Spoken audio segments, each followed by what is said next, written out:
Indonesia menduduki peringkat ke-20 negara dengan kualitas udara terburuk di dunia. Kondisi ini tercatat terus memburuk sejak 2 dekade terakhir. Penyebab utama adalah asap kendaraan bermotor yang setiap harinya mengemisikan polutan ke udara. Kota Jakarta menjadi salah satu kota yang merepresentasikan buruknya kualitas udara di Indonesia dan membawa dampak-dampak buruk bagi warganya, terutama dalam aspek kesehatan. Beberapa upaya coba dilakukan oleh warga Jakarta seperti mengajukan gugatan kepada pemerintah agar lebih serius menangani permasalahan kualitas udara di Jakarta melalui jalur hukum, dan juga adanya aksi-aksi turun ke jalan dalam bentuk kampanye seperti aksi teatrikal yang dilakukan oleh aktivis Greenpeace Jakarta. Beberapa kampanye yang sudah dilakukan seperti aksi teatrikal, aksi turun ke jalan, ini menunjukkan bahwa masih adanya kepedulian terhadap kota tempat tinggal mereka dan harapan atas pemenuhan hak atas udara bersih bagi seluruh warga Jakarta. Gerakan seperti ini itu bisa menunjukkan bahwa pemerintah itu tidak sepenuhnya benar dalam membuat kebijakan atau dalam proses pengawasannya. Oleh karena itu, masyarakat juga masih sepenuhnya dan berhak menuntut dan mendapatkan hak-hak yang seharusnya mereka dapatkan sebagai warga masyarakat. Nah, beberapa aksi yang dilakukan oleh warga seperti pemenuhan hak udara bersih hingga mengajukan gugatan, itu menunjukkan bahwa aksi kampanye ini bisa dikaitkan dengan teori dari Landgren dan McMakin mengenai Risk Communication Theory. Yang dalam hal ini, teori ini menjelaskan bahwa pertukaran informasi mengenai peluang resiko atau bahaya memungkinkan terjadi antara pihak yang memiliki kepentingan. Dengan melakukan sebuah komunikasi risiko, teori dapat memfasilitasi beberapa audiens untuk mengetahui kasus atau risiko yang terjadi, sehingga mempermudah untuk berorientasi menuju solusi.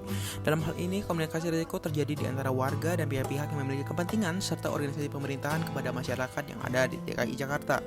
Komunikasi risiko ini juga berusaha untuk membangun pemahaman, untuk membantu memfasilitasi pilihan atau informasi untuk menghubungkan titik-titik antara para ahli, pejabat, ataupun orang-orang yang ada di Indonesia, seperti bencana alam maupun peristiwa lainnya.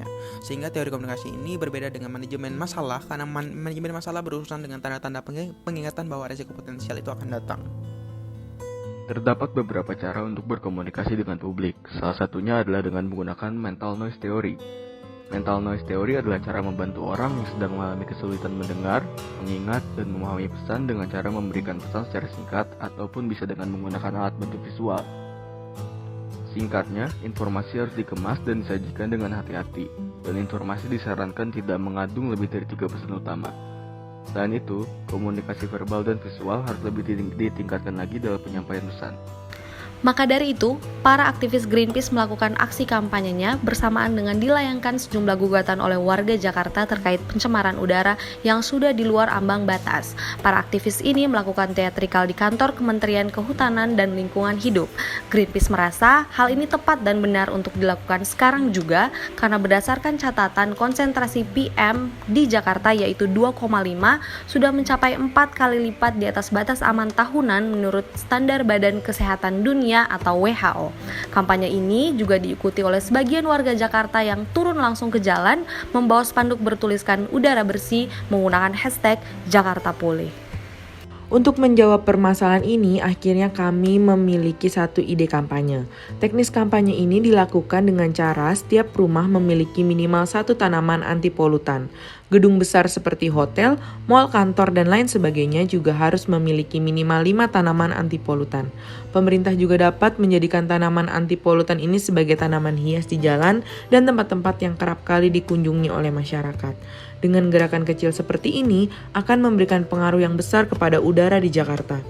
Nah, masyarakat juga bisa serentak nih dengan mengunggah aktivitas mereka merawat tanaman anti polutan ke media sosial dengan hashtag satu perubahan besar, di mana dengan 1 tanaman di 1 rumah akan membawa 1 perubahan besar bagi udara di Jakarta. Kampanye ini kelompok rasa dapat berjalan dengan efektif dikarenakan mengacu pada teori mental noise theory yang menjelaskan bahwa suatu informasi harus dikemas dengan hati-hati, praktis, dan juga tidak lebih dari 3 pesan agar audiens dapat dengan mudah mengingat pesan yang ingin disampaikan. Selain itu, mental noise theory juga merekomendasikan untuk meningkatkan komunikasi secara visual demi meningkatkan daya tarik.